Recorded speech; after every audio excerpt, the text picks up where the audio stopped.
What's up, Capstone family? Hey, this is Ed Capstone coming at you on this Friday. Is it the 12th? Yeah, it's the 12th of November. I'm here with my dude. This is Parker. Parker's putting in some work today. Look at this. He's playing hooky from school. No, not really. They don't have school today. But he's out here putting in some work. He's gonna clean up that whole yard today for Capstone Contributes for our event tomorrow. I'm super excited to share that we exceeded our goal. Thank you so much for everybody that donated and those that are coming out. Parker, are you excited about tomorrow? Yes. Nice. What are you most excited about? I like the end where we load up all the boxes into the truck. Oh, that is a fun part, huh? Yeah, that's the most fun. That's cool. Nice. I'm glad you have a fun part. That's cool. Love you, dude. Thanks. Awesome. So, hey, I just wanted to give a shout. We've got a lot going on here today before the event tomorrow, which is exciting. Everybody's kind of putting in some work, but yeah, this yard, he's going to take care of this whole yard. I'm super excited. He's going to use that blower and clean it all off. See how he does. I have a feeling he's going to do an amazing job. In here, Arabella is working on sorting shirts. Oh, look at you dancing. How's it going, Dad? Good. Nice. This is Oh, video. It's a video. Yeah. How are you doing over here? Good. Nice. You sorting all the shirts? Yeah. Nice. You excited about tomorrow? Mhm. All right. Why? First of all, that I get to help homeless kids. Nice. That's cool. Second of all, because I have a volleyball tournament. Oh, that's fun. Yeah, that I'm hoping they can win the first round, so I can be there. Nice. I hope so too. I hope so too. Cool. Thanks, love. Cool. So this week I wanted to share on a couple of things. First off, of course, Capstone Contributes is tomorrow, and thank you all so much. We exceed our $20,000 goal. We're over $25,000 right now, which all goes to help. And all, what's fun is because this was such a success, help is going to be able to focus on a couple of other things for the month of December, instead of having to raise more money for the Help Snacks program, because we're able to literally, they exceeded the goal that they were anticipating, that we were originally thought. So thank you so much. I think that's going to be a huge help to them. Huge help for help. If Parker was in here, he'd have give me an eye roll because he hates my dad jokes. This week was very, very interesting week on the way of sales and in everything right now. This week, I think I had a conversation with Krista, and I had the color drain from my face when she let me know that our flooring person, our main flooring contractor, Ready Carpet, they do an amazing job. Their pricing is great. They're struggling with finding the trim work for around the properties, around the baseboards. Their baseboards are hung up in the port, in the harbor, outside of California. So that was kind of a gut punch, knowing that, we're now really feeling these supply crunches as well, as we're trying to turn these properties and get things on the market or get bids to know, hey, what's the best and highest use of a particular property, or how are we going to get the most value out of it. I think another thing that came up this week is talking about titling properties, and how is your property titled? When was the last time you looked at it?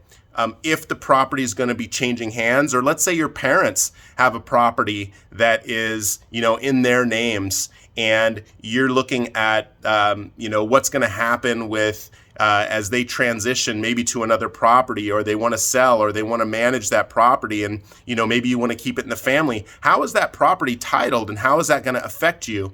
Our friend Rob Hobkirk over at Hobkirk and I forget, some law firm, but he does a lot of this family trust stuff, and he brought up some really good questions to us this week that was really made us think about, hey, how are people titling their properties, and what issues come up? We're working with a couple of families right now who have parents that are transitioning out of the homes, and it's a lot of work behind the scenes. But the biggest gut punch in the world is when the property isn't titled correctly, and maybe one of the parents passes on, and you now have to deal with this issue that could have easily been avoided with just talking to the right person and titling the property correctly.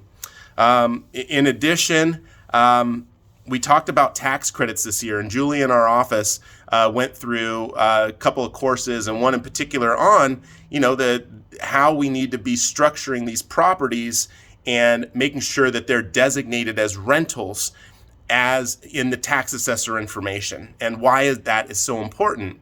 And one thing that she brought up this week that I didn't know is that when you register your property as a rental for the Maricopa County, it removes a credit that you would have received if the property was owner occupied. You get some sort of tax credit if it's owner occupied. When it's not, that rental tax is then kind of added on. I don't think it's called a rental tax. It's just not a rebate for the property being owner occupied. So your property, one of the things that could come up is making sure, ensure that your property is set up as a rental property, because if it's not, and you run into issues where it becomes titling or tax assessor stuff, and it registers on their radar, you may be subject to some sort of penalties or fines or whatever. I don't know how realistic that is, but it seemed like, hey, it's definitely something we should be thinking and talking about, just making sure all our T's are crossed and I's are dotted. The next, and we're dealing with this personally right now, supply chain issues, appliances. If you haven't bought appliances in the last 2 years, you don't know what you're missing. It's horrible right now. And we have a huge vendor of ours that does the repairs on microwaves and dishwashers and always does an amazing job. And right now they're opting to not repair microwaves and dishwashers. Replacement is the option. People, they don't have the resources, the bandwidth to continue to service those and really offer amazing service. So they're like, hey, we gotta stop doing the repairs. I've got a personal property, investment property, that they couldn't fix the microwave, right? It's an amazingly beautiful microwave, a high-end convection one, and they can't repair it. It's like, son of a gun.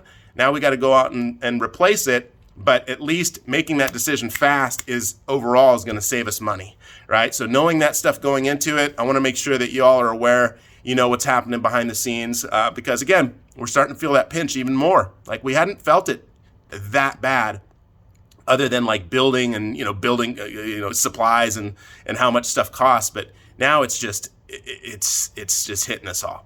Well, cool. I hope this information was helpful. I hope that some of you can make it out tomorrow. We are definitely going to we have a full house out here. We've had a lot of people that have signed up for the Capstone Contributes event this year. It's going to be amazing. Again, I love that my kids can take advantage of this and, get some value from it and really just show that, there are people that are less fortunate. And, for those of us that can help, it's sometimes seems like we got to do what we can. Cool.